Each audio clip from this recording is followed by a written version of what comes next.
Olá, caríssimos. Estou aqui hoje para falar sobre este livro que muita gente tem comentado, Babel ou a Necessidade da Violência, de R.F. Kuang. Kuang é uma autora chinesa naturalizada norte-americana. Ela emigrou muito cedo para os Estados Unidos, quando era bem criança, e ela já é escritora famosa, reconhecida aí por outros livros, inclusive a trilogia Guerra da Papoula, tá, de 2018. E esse aqui foi lançado em 2022. Ela é uma autora bem nova, assim, ela nasceu em 96, tá, então nova, mas já mostra assim, todo um potencial que ela tem impressionante. Potencial, na verdade, já se cumpriu, porque os livros são muito bem escritos. Esse foi o primeiro livro que eu li dela, né, gostei muito pelo tema, já vou explicar por quê. Ela tem outros, tem o Yellowface também, que é um romance satírico de 2023, e ela tem uma formação, sim, bastante impressionante. Ela é graduada em Economia Internacional e também com especialização em estudos asiáticos.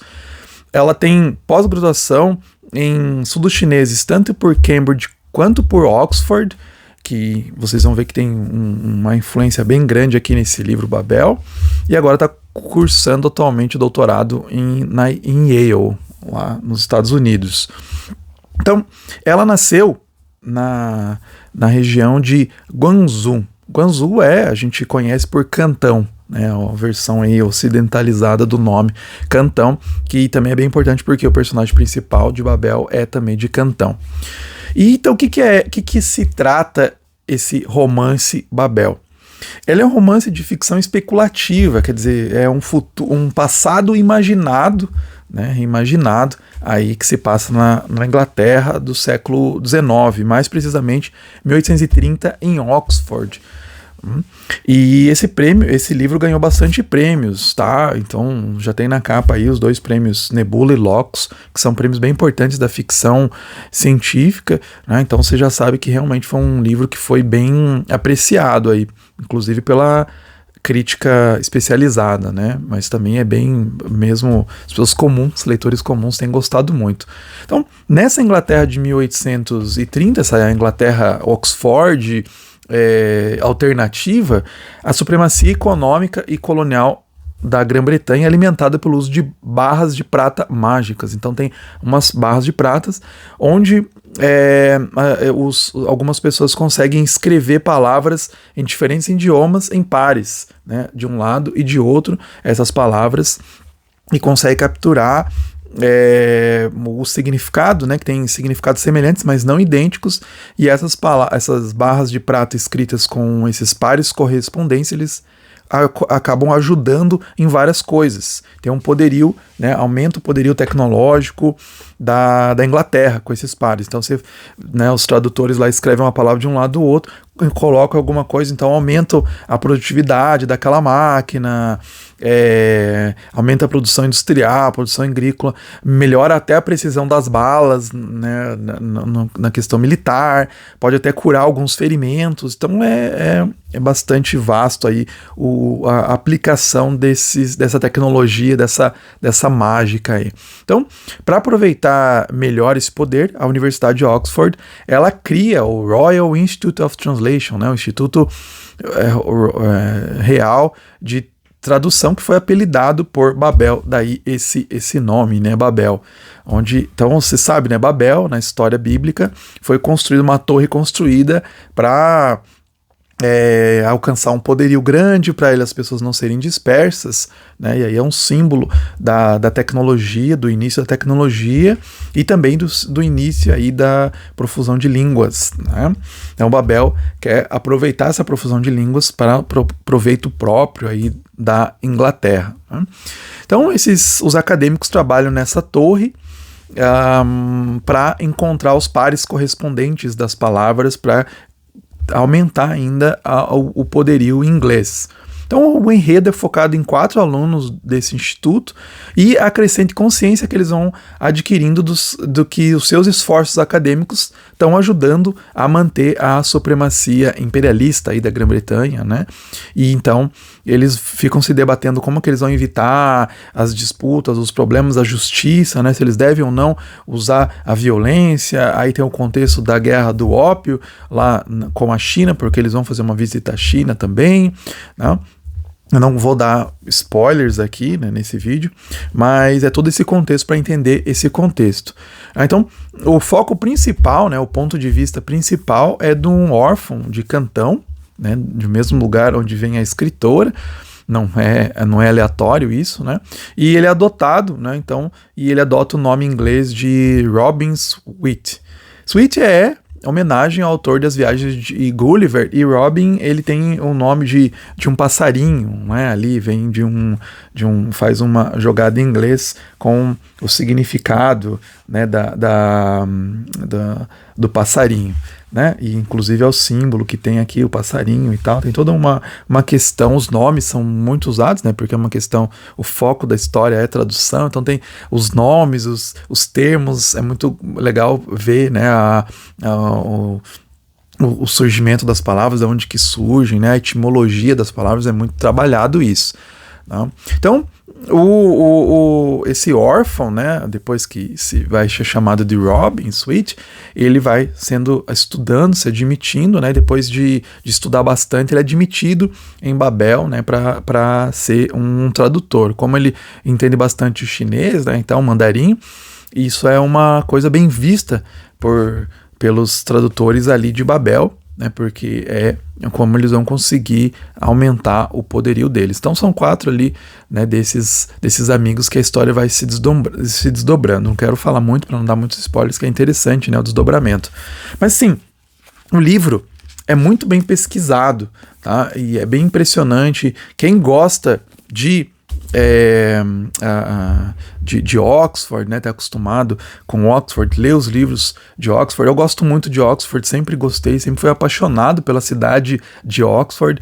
Antes era um amor platônico, né, de ouvir nas histórias, de ouvir o C.S. Lewis, de ver a amizade que tinha ali com Tolkien, né, e eles se desenvolvendo, como que Oxford, inclusive, foi importante para o desenvolvimento das histórias do C.S. Lewis, né, tá muito presente, muito forte. Então todo esse contexto, quando eu li nas biografias do Lewis, do Tolkien, né, da amizade do Lewis e do Tolkien, contando, né, como que era, mesmo o Tolkien nas suas cartas, o Lewis nas suas cartas, no seu diário, né, eu vi esse Oxford e sempre quis conhecer, né, porque é um lugar de aprendizagem. Quem gosta de ler livros, quem gosta de intelectualidade, de histórias, não tem como não gostar de Oxford, pelo menos assim, a Oxford imaginada, né, que a gente tem. Quem leu aí Harry Potter, você vê que o Harry Potter foi bem inspirado no sistema de Oxford, no sistema acadêmico de Oxford, com as suas casas, com seus salões comunais. Inclusive, é filmado em Oxford, tá? Então, a sala de jantar é lá em Oxford, né, no Christ College. Então, é muito... a universidade tem a Oxford, né, tem um papel muito forte na mentalidade das pessoas. Inclusive, não é uma universidade, né? As pessoas falam, às vezes, assim, onde fica a Universidade de Oxford, né, quando chegam em Oxford. E aí as pessoas falam, em toda a sua volta, porque é uma cidade universitária com vários colleges.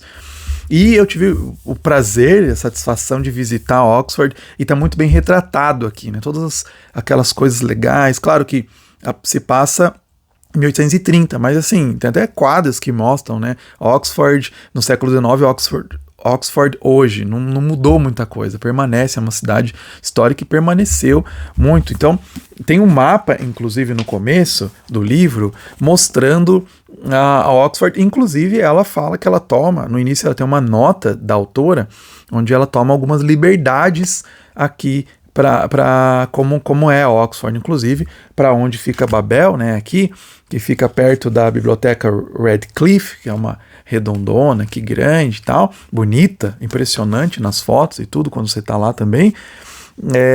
ela cria um espaço, porque Babel não existe, tá? Esse prédio de Babel, ele não existe, então ela meio que afastou os outros prédios e colocou, encaixou aqui Babel em Oxford, mas é bem fiel, assim, né? Os lugares, os cafés, como ela vai caminhando, é tão legal, vai contando os lugares, as universidades e quando você conhece, pelo menos conhece pela literatura, por Lewis e Tolkien, você vai reconhecendo alguns lugares, né? Então, e também tem aqui uma imagem de como funciona Babel, né? O prédio e tal, os lugares onde são feitas cada coisas, que depois ela vai descrevendo no livro, né? Cada andar, o que é feito, onde é produzido, onde é traduzido, onde é feito as inscrições nessas barras de prata, tal. E como esse objetivo, né? Como a linguagem, na verdade, tem um papel muito forte na questão imperial, né? Porque se chegava e as pessoas que tinham o domínio da linguagem, da comunicação, até hoje a gente percebe isso, né, como tem uma força muito grande no mundo. Então o inglês hoje, né, falado com todo mundo, mesmo lugares onde, lá no Japão, né, onde não é a língua principal, muitas pessoas sabem falar, se utilizam dessa linguagem. Então virou, né, por causa dos imperialismos, por causa até do poder cultural também, né, da Inglaterra e Estados Unidos, virou uma língua muito forte. Eu queria só mencionar aqui também, falando sobre essa questão de Oxford, se alguém gosta de ler coisas de Oxford, quer aprender um pouco mais de Oxford, eu recomendo esse livro, não temos em português, é da Carolyn Weber, que ela escreve Surpreendida por Oxford, Surprised by Oxford. É muito legal esse livro, ele é um livro cristão onde ela conta que ela foi estudar, a Caroline Weber foi lá estudar, estudos feministas e tal, né, e ela era ateia, e ela se converte lá, porque tinha muitas aulas de religião, né, todo aquele ambiente, ela foi querer descobrir quem era Lewis e tal, Tolkien, ela vai se maravilhando, e ela vai contando nesse livro, é um livro que é bem interessante, que merece ser traduzido, vai contando essa trajetória dela acadêmica e a fé. É um livro que eu gostei muito, inclusive conta, né, Oxford, como é o funcionamento de Oxford, como que a cidade funciona, você consegue imaginar bem como que é. E então, assim, esse livro, né, Babel, vai discutir bastante isso, essa questão imperialista, essa questão do papel da comunicação, né, eu até fiquei assim, como o meu interesse não só sobre Babel, mas não só sobre Oxford, mas também eu tenho interesse bastante sobre a questão da tecnologia também, então eu fiquei imaginando muito nesse livro essa questão da tecnologia. Inclusive, a gente sabe, muitos autores, o Arthur C. Clarke falou aquela frase, né, de que qualquer tecnologia muito avançada é indistinguível de magia. Então a magia, ela tem uma relação muito forte com a tecnologia, né? Até tem um livro aí meu que vai sair ano que vem, eu falo bastante isso, principalmente a partir do Tolkien, né, que o Tolkien tem essa discussão, né, também de tecnologia, ele fala bastante. É engraçado que o Tolkien, ele falava, né, um dos meus temas principais é a tecnologia, né, é a máquina, mas ele não fala magia, não é um dos temas principais a magia, ele fala a tecnologia, a mortalidade e a queda. Ele não fala nada de magia. As pessoas, né, primeiramente que vão ler um Senhor dos Anéis, vão, né, que legal a magia e tal, e não é o tema, foco principal, né, a máquina, quer dizer, a busca pelo controle, é isso que é, né, a tecnologia, a busca pelo controle, o controle da natureza, o controle, né, das coisas, e até controle sobre os outros seres humanos.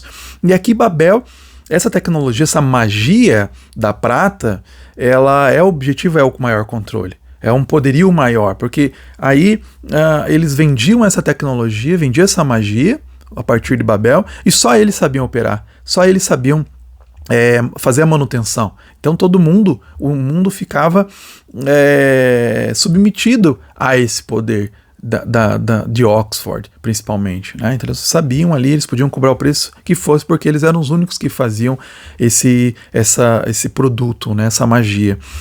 E eu fiquei assim pensando muito sobre isso, né, a questão da tecnologia, e eu acho que a tecnologia, eu entendo eu fiz esse paralelo, eu entendo esse livro como uma grande metáfora. Eu acho que os grandes livros são isso, eles servem não só para a história em si, mas servem para você pensar um mundo mais amplo também e pensar, até refletir sobre o nosso contexto mesmo, a vida que a gente está vivendo, né, os modos de vida que a gente tem. E essa tecnologia da prata aqui no Babel, eu acho que pode ser comparado com a tecnologia atual de comunicação.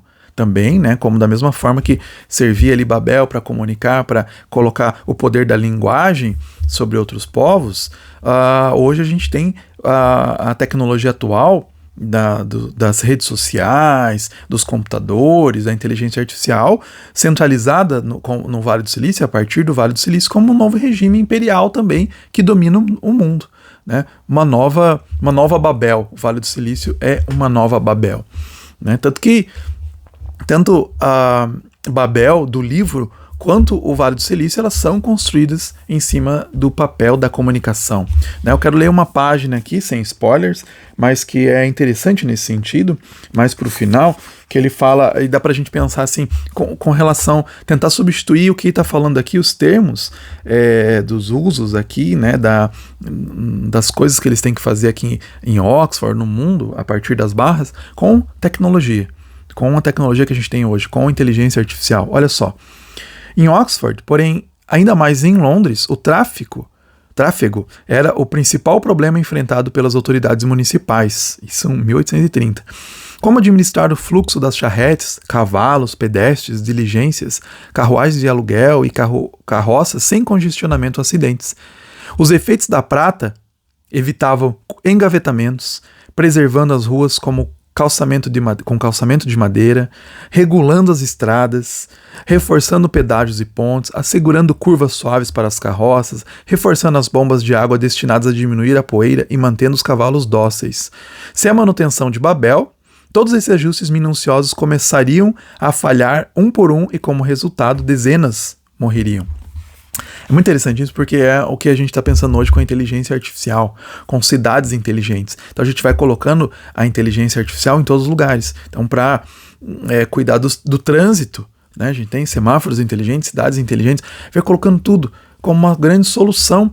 Né? E aí quem que está controlando isso? Quem controla, né, os controladores desses aparelhos? Então os países, as cidades estão terceirizando isso para empresas poderosas que estão controlando isso por trás. Estão instituindo um novo imperialismo. Né? Não dá para negar que o Vale do Silício quer ser, né, uma grande potência, os Estados Unidos uma grande potência imperialista nesse sentido de tecnologia. Não que a gente não possa usar, né? Não que não se podia usar a prata, mas a gente tem que lutar, né, ou buscar conscientemente entender quais são as intenções dessas tecnologias. Então a gente coloca um Alexa aqui, um Alexa para cuidar da nossa casa, ou uma inteligência, né, da casa, né, inteligência ligada, a internet das coisas conectada à nossa casa, e a gente vai colocando um grande poder na mão dessas indústrias.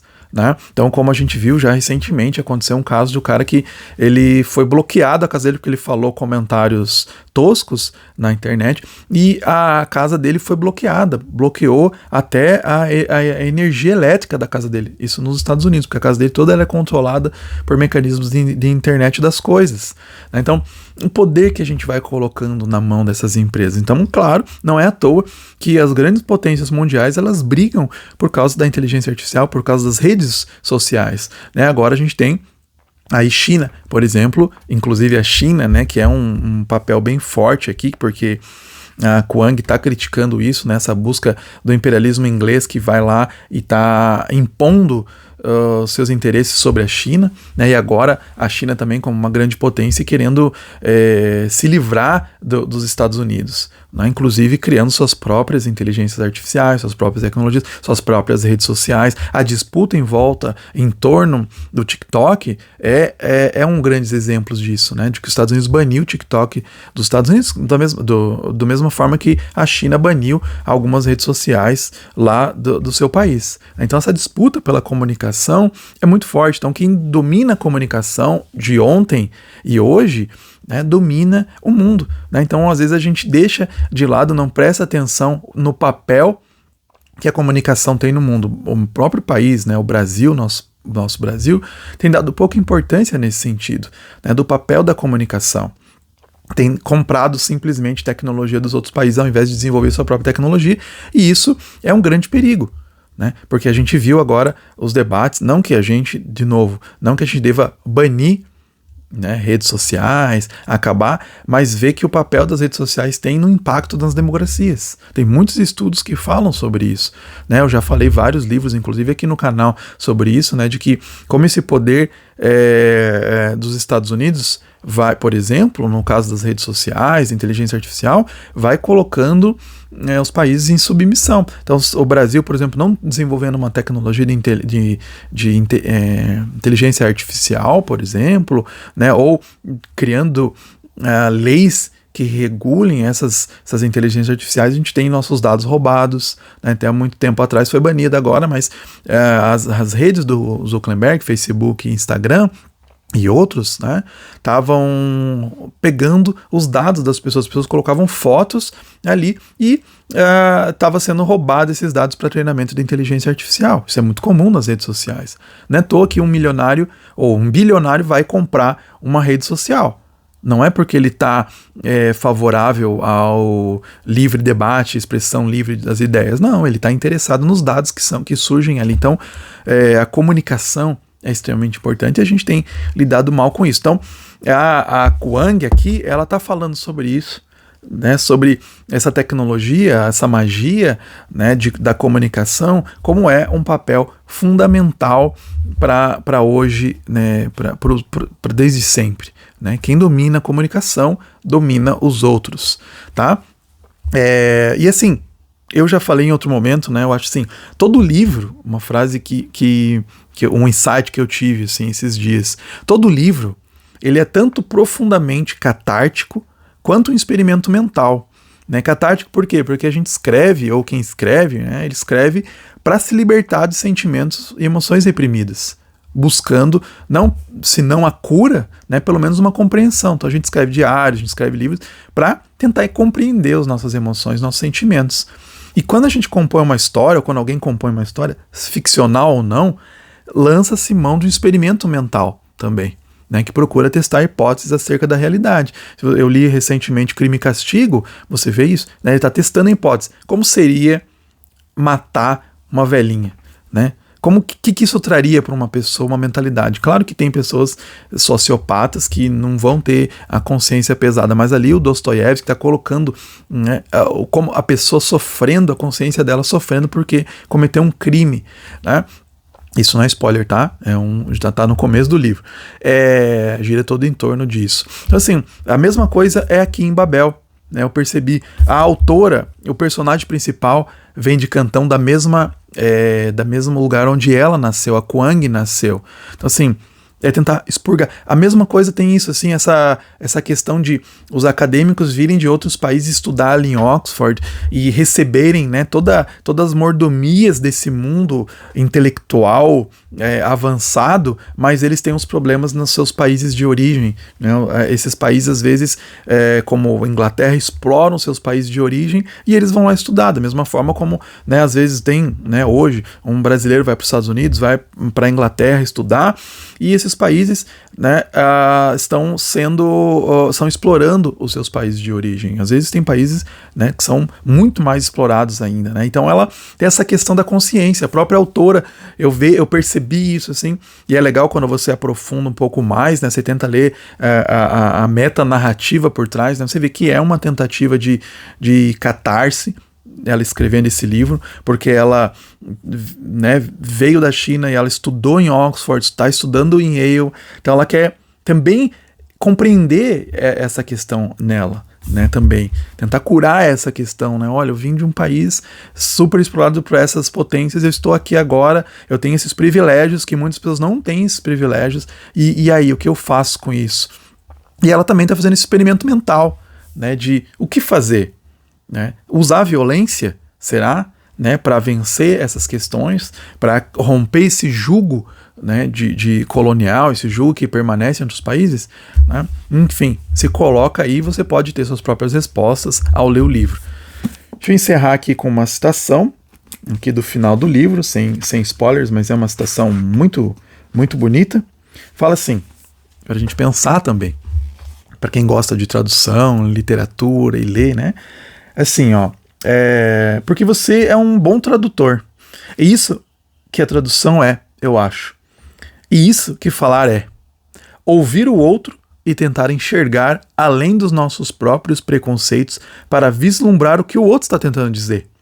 Se mostrar ao mundo e torcer para que a outra pessoa te entenda. Acho que isso é um dos grandes esforços que a gente tem que fazer no mundo atual, no mundo lá do século XIX, né? Tentar entender as pessoas, tentar conversar com as pessoas. A gente está vivendo várias guerras agora, nesse momento, né? Então tem uma dificuldade de comunicação. A gente tem uma dificuldade de comunicar com as pessoas, às vezes, da nossa própria cultura. Imagina pessoas de outras culturas. Então, acho que a tradução, mesmo falha, né, é um livro que é um grande elogio aos tradutores, né? O Babel aqui. E fala bastante sobre isso, né, da nossa necessidade, a nossa busca de traduzir o que as outras pessoas querem dizer. Então isso numa conversa no nosso cotidiano. A gente precisa procurar entender o que o outro está querendo dizer. Precisa traduzir muitas vezes. E a gente tem essa dificuldade, né? A gente vê na política, nos debates públicos, as pessoas têm uma dificuldade enorme de entender umas às outras. O Byung-Chul Han, ele fala da expulsão do outro. A gente expulsa o outro, a gente não quer ouvir o outro. E a gente precisa ter esse esforço. E a literatura é um grande convite a isso, né? Quando a gente lê livros de outras culturas, né? O C.S. Lewis falava que a gente se torna 1000 outras pessoas, né? Quando a gente está lendo, é exatamente isso, para a gente ter essa empatia, para a gente conhecer as dores dessas pessoas. Então, aqui você conhece um pouco das dores da autora, né? Da Kuang, com essa relação, essa ambiguidade que ela tem com relação ao seu país de origem, né, e o país onde ela mora hoje, essas idiosincrasias, né, da vida com relação aos problemas, né, da exploração colonial. Então acho que esse livro, né, quem é fã de literatura, quem é fã de Lewis, Tolkien, gosta de Oxford, de tradução, vai amar. Realmente é um livro assim que tem muitas camadas também, um livro que é muito gostoso de ler, tá bem agradável de ler, eu acho que todo mundo vai gostar de ler. Então fica a minha recomendação, vale muito a pena esse livro, tá bom? Pelas discussões aí que se tem, é muito, muito rico.